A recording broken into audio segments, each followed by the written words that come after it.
बात करेंगे राष्ट्रीय स्वास्थ्य मिशन योजना के तहत निकली हुई एनएचएम रिक्रूटमेंट 2026 के बारे में। नेशनल हेल्थ मिशन योजना के तहत ये जो वैकेंसी है 7,890 पदों पे, ये वैकेंसी अभी 2 महीने पहले यहाँ पे इसका नोटिफिकेशन रिलीज किया गया था। एप्लीकेशन फॉर्म भी भरना स्टार्ट हो चुका था, लेकिन किसी कारणवश यहाँ पे इसके पोस्टपोन कर दिए गए थे एप्लीकेशन फॉर्म अप्लाई करना। अभी वापस से इसका लिंक एक्टिवेट हो चुका है, तो वापस से यहाँ पे मैं आपको क्लियर कर दूँ, 7,890 पदों पर अगर आपने पहले आवेदन नहीं किया है तो वापस से आवेदन कर दीजिए। और इसके अलावा अगर पहले आवेदन आप कर चुके हो तो वापस से आवेदन मत करना। ध्यान रखिए, ये जो वैकेंसी है ऑल ओवर इंडिया प्राथमिक और सामुदायिक स्वास्थ्य केंद्रों पर नियुक्ति इनकी की जाएगी। साथ ही यहाँ पे ये जो वैकेंसी है एनएचएम नेशनल हेल्थ मिशन योजना, यहाँ पे इसमें आपको 5 साल के लिए टेंडर बेस्ड या संविदा पे लिया जाएगा। उसके बाद में कहीं ना कहीं आपकी परमानेंट कर दी जाएगी यह नौकरी। तो ध्यान रखें, सरकारी नौकरी की तैयारी अगर आप कर रहे हो, कहीं पे भी आपका सिलेक्शन नहीं हो रहा है, तो ये वैकेंसी आपके लिए है। 2 साल के बाद में आपको परमानेंट कर दिया जाएगा। बहुत कम एप्लीकेशन फॉर्म यहाँ पे इसमें आते हैं और कहीं ना कहीं यहाँ पे इसका नोटिफिकेशन जो है मई महीने में यहाँ पे रिलीज किया गया था। वापस से इसमें कुछ एक चेंजेस किए गए हैं। अभी यहाँ पे आप मई से जून के लास्ट वीक तक अप्लाई कर सकते हो। यहाँ पे इसके एडमिशन कार्ड जो है वो यहाँ पे फर्स्ट वीक जुलाई में और जुलाई अगस्त में ही यहाँ पे इसका एग्जामिनेशन टेंटेटिव है, सिंगल पेपर होगा। क्या स्कीम रहेगी वो मैं आपको बता दूंगा। रिजल्ट आपका ये मान के चलना सितंबर अक्टूबर के आसपास रिलीज कर दिया जाएगा। यहाँ पे क्लियर कर दूँ, इसमें एग्जामिनेशन होगा, डॉक्यूमेंट वेरिफिकेशन होंगे। तो ये सारी जो पोस्ट है ये पहले भी मैं आपको क्लियर कर चुका हूँ वीडियो बना के, तो वापस से बता देता हूँ। जिनको अप्लाई जिन्होंने नहीं किया है वो भी यहाँ पे क्लियर कर ले। सीएचओ वाली पोस्ट यहाँ पे इसमें है 2240 पोस्ट है। इसके रिक्वायर जो भी डॉक्यूमेंट्स है, साथ ही साथ क्वालिफिकेशंस है, वो सब कुछ क्लियर कर दूंगा। ध्यान रखें, यहाँ पे स्टाफ नर्सिंग के और एएनएम के दोनों के मिला के यहाँ पे लगभग 3500 के करीब पद है।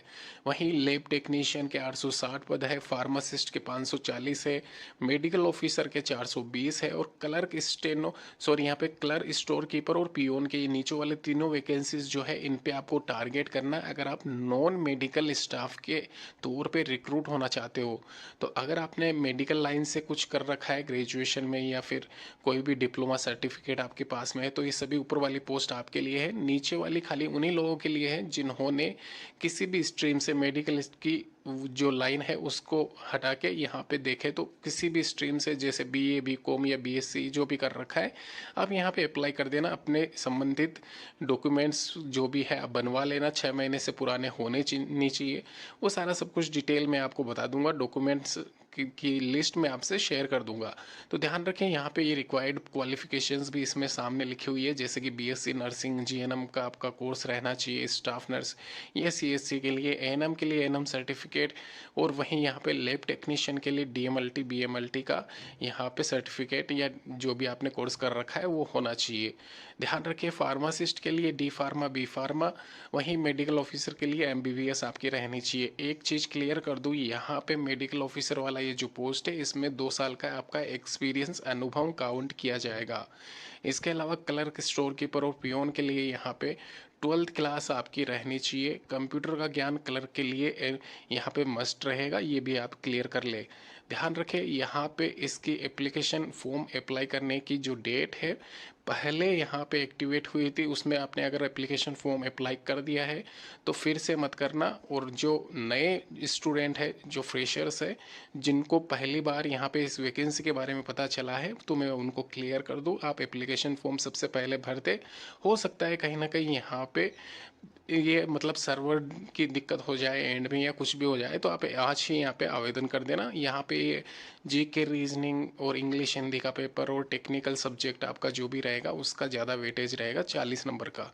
तो 100 क्वेश्चन 100 मार्क्स के 2 घंटे का टाइम, नेगेटिव मार्किंग कुछ नहीं रहेगी। और कम से कम ये मान के चलना 40 से अबाउ नंबर लाना ही रहेगा, क्योंकि यहाँ पे 40% मिनिमम क्वालिफिकेशन क्राइटेरिया यहाँ पे इसका रखा गया है। और एक और चीज़ क्लियर कर दूँ, यहाँ पे अगर आप यहाँ पे इसमें जो सिलेबस चेक कर रहे हो या फिर previous year question paper check कर रहे हो, तो उसका भी डेटा यहाँ पे मैं आपसे शेयर करता रहूँगा इस चैनल के माध्यम से। तो इस चैनल को आप सब्सक्राइब कर लेना और यहाँ पे इस वीडियो को लाइक ज़रूर करते हुए जाना। ये सारे सब्जेक्ट भी जो भी मतलब इसमें टॉपिक्स कवर किए जाएंगे, रिलेटिव जो भी आपका सब्जेक्ट है मेन, उसके अकॉर्डिंग यहाँ पे इसमें डिटेल्स बता रखी है। धन्यवाद दोस्तों।